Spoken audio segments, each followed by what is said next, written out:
Welcome to episode 1.4 of the Groundwater Management Model tutorial series. In this episode, we'll look at the response matrix method for solution of groundwater management problems. This is the most commonly used method for groundwater flow related problems. And we'll look at the simplex algorithm, which is a method for solving the resulting linear program. We'll do this in the context of an example, a simple example, which is shown here. It's a water supply example. So we have this is a cartoon of the aquifer. We have a river. We have two wells, 1 and 2, that we are interested in pumping. It's a water supply problem, so we'd like to maximize the withdrawal from these two wells. We're limited by concerns of converting the stream from a gaining stream to a losing stream, and therefore we want to make sure that the heads at several locations along the stream remain above a specified level. So we have constraints on the heads at those locations. That's the problem. Now the method we're going to use to solve this problem is to examine the heads at the three locations and approximate them using the principle of superposition. So what we're going to do is at a location, call it I, we're going to assume that the head can be represented by a response function which takes this form. We start with the head in the case of no pumping at either well, and we subtract from that the product of a response coefficient and the pumping rate. The response coefficient, as defined here, is the change in head at location I in response to a unit of pumping at location J. So here this is the alpha I1 would be the change in head at location I in response to pumping at location 1, or well 1. We've used the sign convention here so that the product of alpha and Q is positive, so that if we increase pumping, we decrease head at location I, which is what you'd expect. And we do the sum of these response terms rather. So we have the response of head at location I to pumping at location 2 times the pumping at location 2. And by summing these up, we get the total response to pumping at the two wells of head at location I. This does follow from the principle of superposition, also can be derived from the Taylor series, as we'll see in later slides.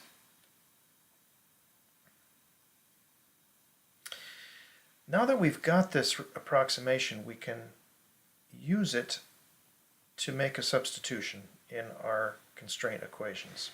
So here's our first constraint. The head at location A is required to be greater than the head at the river. We have a response function for the head at location A. Here, filling in instead of I, we use variable A. And that follows. We now take that definition of head at location A and substitute it into the constraint, and we arrive at this expression. And then we do some rearranging, and we arrive at this expression. The values on the right side of the inequality are known. We know the head under non-pumping conditions, and we know the desired head, or the head in the river, which imposes the constraint. We also assume that we know the alphas. So all that's left is to find the two Q's, which are, of course, our decision variables. So what we have done here is transformed a constraint in terms of heads into a constraint in terms of our decision variables, the Q's. We can do that for all the constraints, and we get this statement. So each of the response coefficients is different because we're looking at a different head location, A, B, or C, and a different pumping location. If we put this all back together into the formulation, we see that we now have a problem of maximizing the sum of the Q's subject to some explicit restrictions on the Q's. 3 explicit restrictions.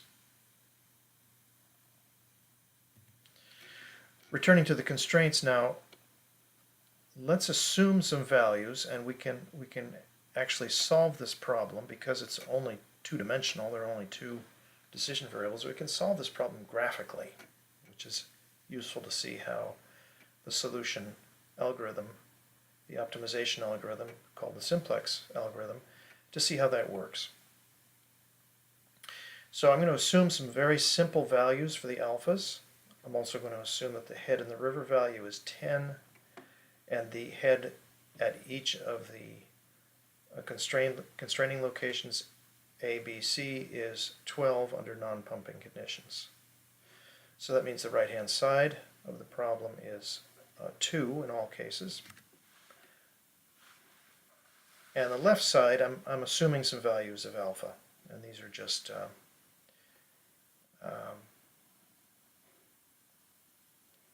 selected arbitrarily for example purposes. Now, we can, as I said, we can solve this problem graphically because it is only two-dimensional. So we'll start by plotting Q1 versus Q2. And we're assuming throughout that the Q's can only be positive. So this quadrant can be defined as is defined as the solution space, the combinations of Q1s and Q2s that are possible. And initially it extends to infinity if there are no limits on the Q's. So the solution is somewhere in this solution space. We now begin to constrain the solution space by application of the constraints. And I'm simply going to plot here, and I've plotted this line as the statement of constraint number 1 as an equality. In other words, if we replace the inequality with an equality and plot the resulting line, that is the line. The combination of Q1 and Q2 is required to be less than or equal to that line. That implies that any combination of Q1 and Q2 below the line in this region here will satisfy this first constraint.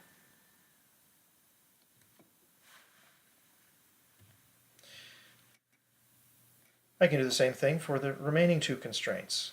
Constraint number 2 produces a line, and we have to be to the left and below that line.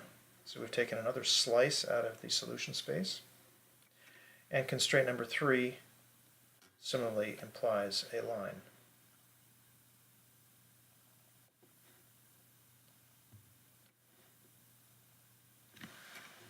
The intersection of these spaces, defined by the constraint lines, produces a region, a portion of the solution space, which is known as the feasible region.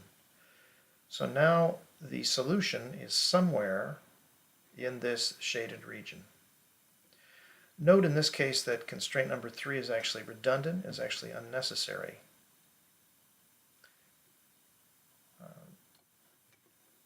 So where is the solution? Any combination of Q1 and Q2 in this region will satisfy the constraints. We want to pick a single solution. We have an objective, which is to maximize the sum of 1 and 2, Q1 and Q2. And we can see perhaps that that occurs at this point, in fact, anywhere along this line. So we would say that the optimal solution is right here.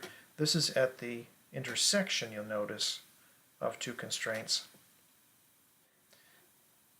And as I noted, because of the simplicity of this problem, any point along this line will be a solution, and at the intersection of these, the constraints down here.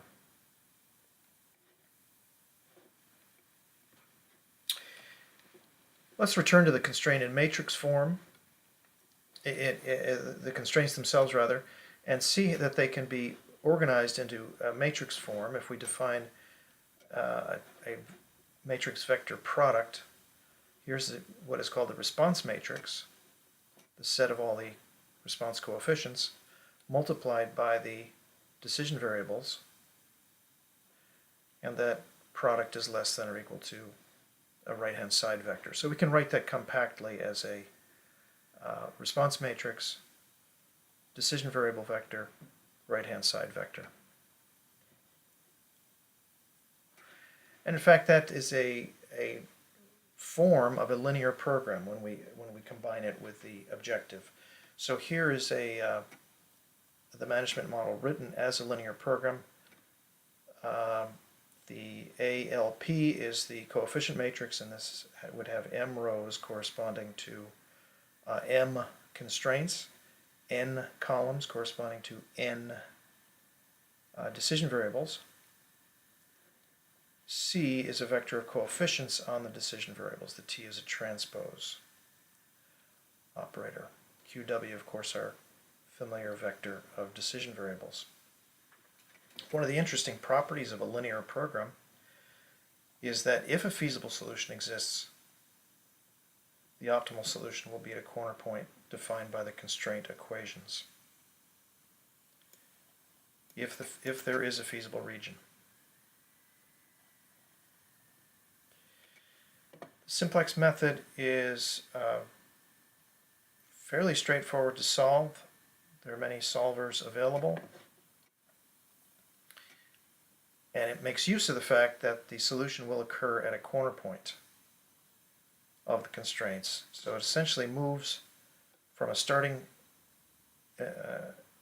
feasible solution to a nearby corner point, checks to see if there are any better corner points nearby, and if not, returns to move to a second corner point and a third, and so on.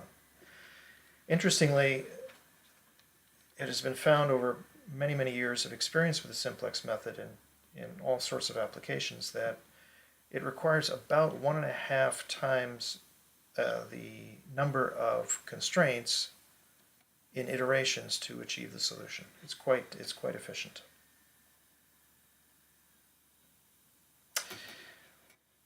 The simplex method produces one of several possible outcomes. It may be that there is no feasible solution. The feasible region does not exist. The constraints completely remove any possibility of a solution. That's one possible outcome. A second and most common is that there is a single feasible solution. One can have multiple feasible solutions, as we had in the example just shown, and the problem is unbounded, is another possible outcome, meaning that the constraints are such that the decision variables go to infinity. This would be a poorly posed formulation, typically, in a groundwater management setting. There's additional information that can be derived from the simplex algorithm, as noted here.